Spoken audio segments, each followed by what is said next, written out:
anankiray zay atsapana ny fiarovan'Andriamanitra sy ny fidiran'Andriamanitra tsehatra eo amin'ny fiainantsika. Tamin'ny verina ny asa, verina ny anatra izay tamin'ny taonan'ny vakansa kely teo tamin'ny alatsinainy.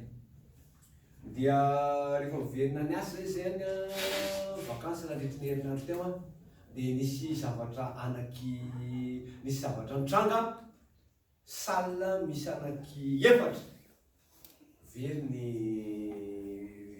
prisy ny fila tao amin'ilay izy, ary anisan'izany moa ny salle misy an'ilay izaka rehefa mitambatra avy aty ambony aty.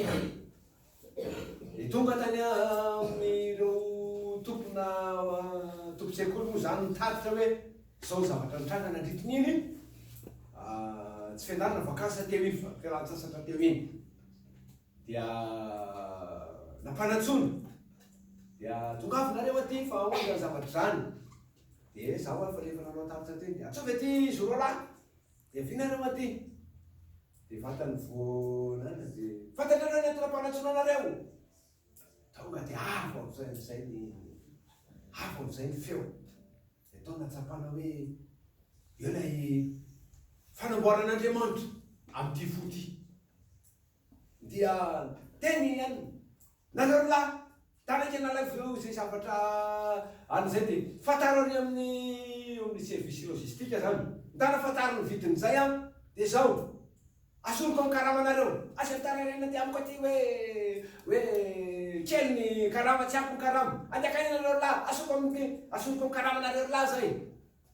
Dia mila zao mahatonga zay zavatra zay.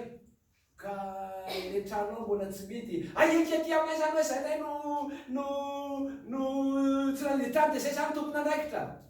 Ho anao inona zao mbola avalinao zany, mbola manakambary anao. Lasa mandeha lay. Lasa voaka moramora ohatran'ireny akoho voakapoka ireny. Dia mosy ilay anankiray. Fa nanenina rangano tonga zero lahy rery. Za moa zany tsy namaly hoe za ve teny aminy hoe zay lehibe zay atao anatiko no zay ao anatiny zao tokizao ka Andriamanitra koa nefa lasa fa tsy ampitoviny io fa tsy maintsy anankiray moa zany vao tonga vao madika avy eo amin'ny anao dia toto io pile io mokomokona ny tifitifirina ny tontolon'olona atezerana. Dia ny anankiray nday tena efa tsy raro ny rangaty fa dia ny olo ambony zany ny Andriamanitra eo ambony no mahita. Dina ny zavatra nataony no izay kapoka mafy na zay ny ampitso izy tonga dia tsy niasa ny anankiray. Ka eto zany mialatsiny fa zay zany le fomba fiteny. Eto zany totra hoe zay foana no mahay sakay, nareo zany tsy mba mahay sakay. Dia isaorako an'Andriamanitra rehefa namboarina amin'ilay fo. Ary eo ny anankiray avahan'Andriamanitra foana.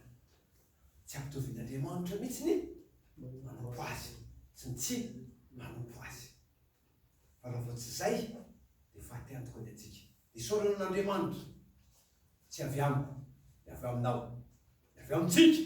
Atonga an'Andriamanitra tanany teny fikasana fa izy ilay tsy mahay mandainga hatry ny folo vahapola ka dia voninahitra ho azy reriany. Aleluia. Ao izay manana fijoro.